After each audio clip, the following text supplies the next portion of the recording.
조화제TV 시청자 여러분 안녕하십니까? 저는 조갑제닷컴의 조세별입니다. 2025년 6월 24일 오전 11시입니다. 김인석 국무총리 후보자에 대한 인사청문회가 오늘 내일 이틀간 진행됩니다.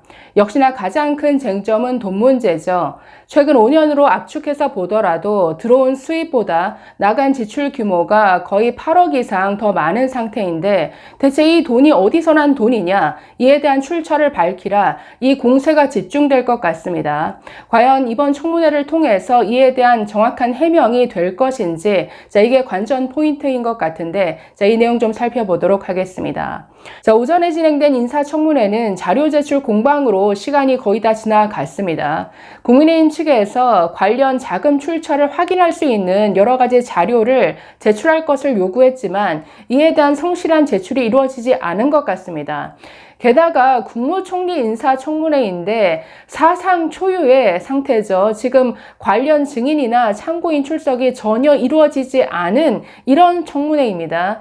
그렇기 때문에 이틀간 진행하더라도 별다른 성과가 없을 이 깜깜이 청문회로 흐를 공산이 큽니다. 먼저 지금 문제가 되고 있는 이분의 돈 문제 한번 정리해 보겠습니다. 최근 5년으로 한정해서 보더라도 5년 전에 이분의 재산은 마이너스 5억 8천만 원이었습니다. 그런데 현재 재산 2억 1,500만 원으로 5년 사이에 8억 원이 늘었습니다. 그런데 이 8억 외에 뭐가 있느냐? 추징금이 있다라는 거죠. 최근 5년 사이에 정치자금법 위반으로 내야 할 추징금 6억 2천만 원을 5년에 다 갚았다라는 거죠. 그러면 5년 동안 이분의 수입이라는 게 국회의원 세비 받은 것인데 그 5억 원을 전부 추징금 갚는 데 다 썼다 할지라도 지금 8억이 설명이 안 된다라는 거죠. 이거 대체 어디서 난 돈이냐? 이런 질문이 나올 수밖에 없는 거죠. 그런데 이분의 그동안의 해명은 뭐였습니까?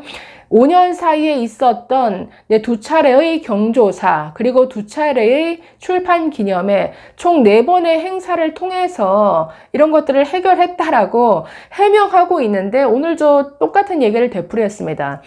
청문회에서 첫 질문자로 나선 민주당의 박균택 의원이 이런 문제에 대해서 본인이 한번 크게 개괄적으로라도 좀 설명해 봐라라고 기회를 줬는데 역시나 똑같이 해명했습니다.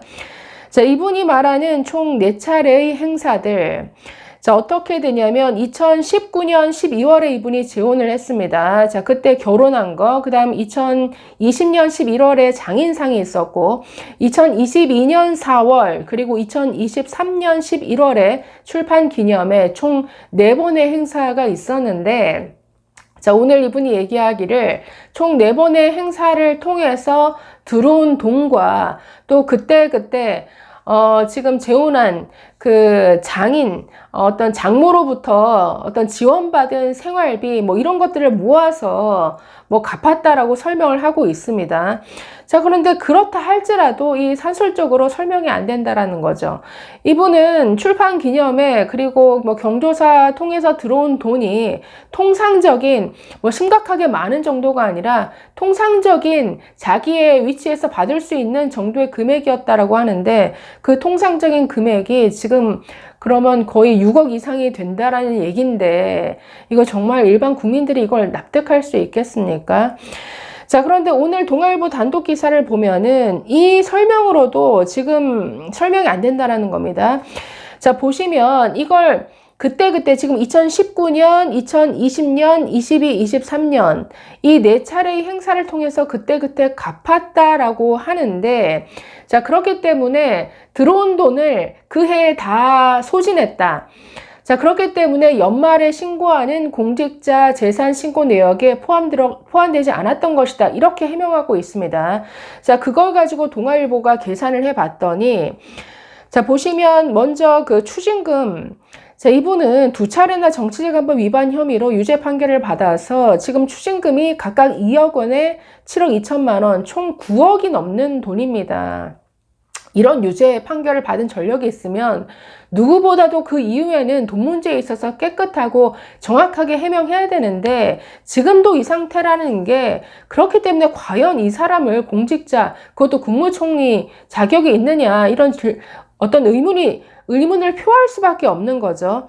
자, 어찌되었든 첫 추징금은 완납했으니까 지금 문제가 되는 게 두 번째 추징금 중에 5년 동안 갚은 6억 2천만 원의 규모인데, 자, 추징금 납부 현황을 한번 보시면, 자, 6억 2천만 원 중에 당선된 이후인 2020년 5월부터 2024년 2월 1일까지 전부 납부했다라는 겁니다.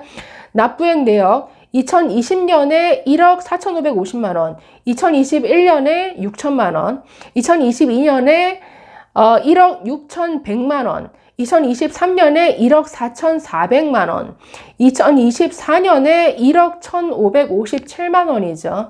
자, 그러면 아까 경조사가 있었던 해가 마지막이 2023년 11월 출판 기념회였습니다. 자, 그러면 출판 기념회 치르고 나서 지금 2023년에 추징금 1억 4,400만 원을 갚았다. 이걸로 다 털었다라는 거죠. 그런데 나머지 1억 1,500만 원 정도를 2024년에 갚았다면 그럼 이건 대체 무슨 돈으로 갚았다라는 거냐? 자, 김 후보자가 지난해 신고한 수입과 지출 내역만 봐도 역시나 또 설명이 안 되는데, 자, 지난해 신고한 근로소득은 세비 1억 1,065만 원 뿐이었습니다. 자, 그런데 지난해 주요 지출 내역을 보면 추징금으로 1억 1,557만 원, 그리고 기부금 카드값으로 6,531만 원 정도입니다. 즉 합치면 1억 8천만 원이 넘는데 지금 벌써 들어온보다 나간 금액이 더 많죠.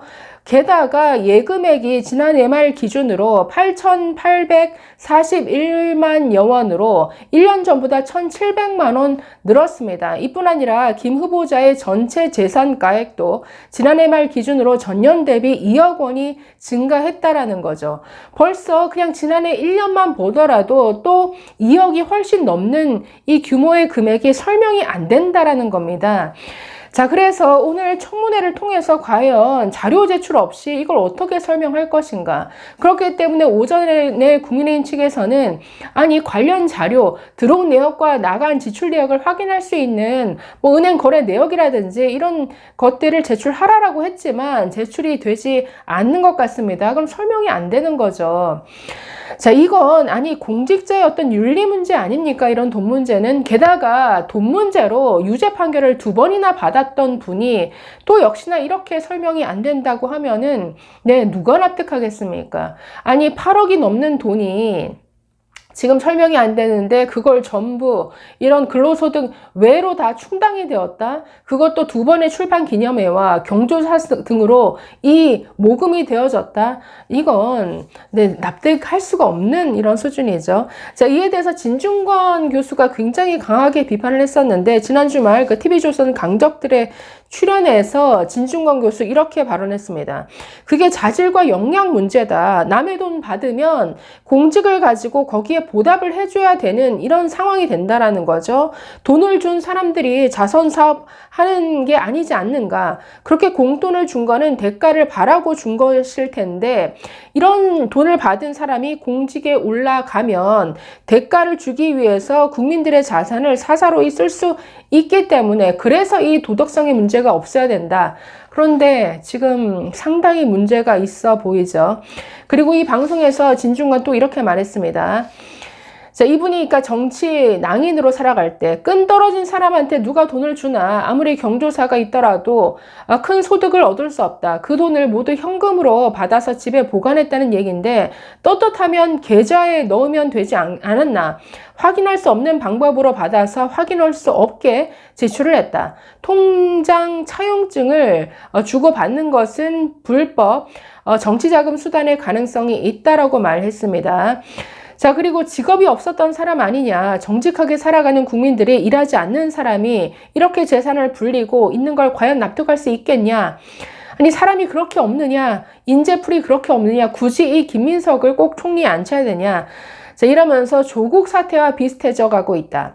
그때도 억지로 임명했다가 35일 만에 사퇴를 하고 이 정권이 타격받고 결국 정권까지 빼앗기는 사태가 되었는데 지금도 비슷한 상황으로 가는 것을 우려한다라고 이렇게 말했습니다. 민주당 측에서는 결정적인 낙마 사유가 없다, 뭐가 불법이냐 이렇게 나오고 있는데, 아니 불법 여부를 떠나 이 정도 규모의 돈 문제에 대해서 이렇게 설명 안 하고 그냥 넘어가겠다? 이건 누구도 납득할 수 없는 이런 상황인 것 같습니다. 감사합니다.